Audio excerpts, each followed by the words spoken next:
गंगा नदी भारत में बहने वाली सबसे पवित्र नदी है, जिसे पुराणों में मोक्षदायिनी नदी कहा गया है।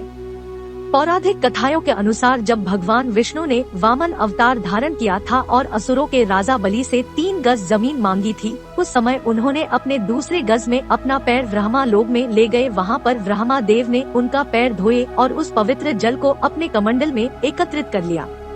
उसी पवित्र जल को माँ गंगा कहा गया, जिसको धरती पर इक्ष्वाकु वंश के रघुकुल में जन्मे राजा भगीरथ ने अपने पितरों को मोक्ष प्रदान करने के लिए तपस्या करने ब्रह्मा लोक से धरती पर लाए। ये राजा भगीरथ भगवान राम के पूर्वज थे। भगीरथ के प्रयास से माँ गंगा जी का धरती पर अवतरण हुआ, इसलिए गंगा जी को उनके नाम पर भागीरथी भी कहा जाता है। माँ गंगा के धरती पर अवतरण की कथा।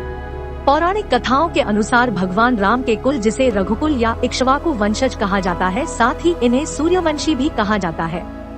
इनके कुल में एक परम प्रतापी राजा सगर हुए, जिनका योगदान सागर को खुदवाने में किया था।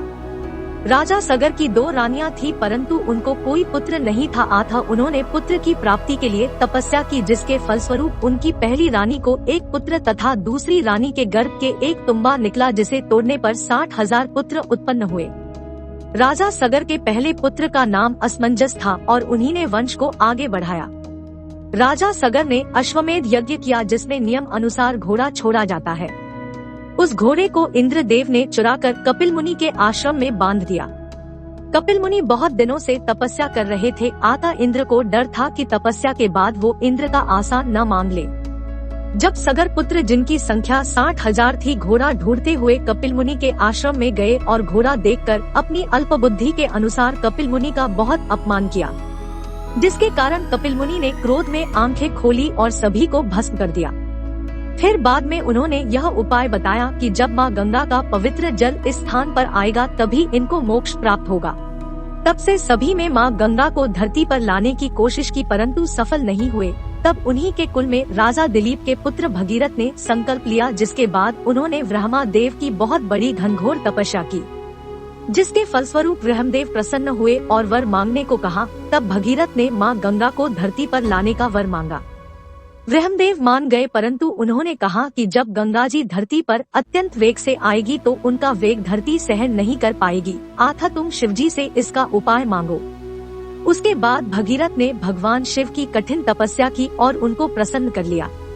उसके बाद भगवान ब्रह्मा ने अपने कमंडल से गंगा जी को धरती पर जाने की आज्ञा दी, जिससे वो अत्यंत वेग से धरती की तरफ आई, जिसे बीच में भगवान भोलेनाथ ने अपनी जटाओं में समेट लिया और एक धार धरती पर छोड़ दी, जिसके बाद माँ गंगा भारत की धरती पर अविरल बहने लगी, जिससे सगर पुत्रों को मोक्ष प्रदान हुआ।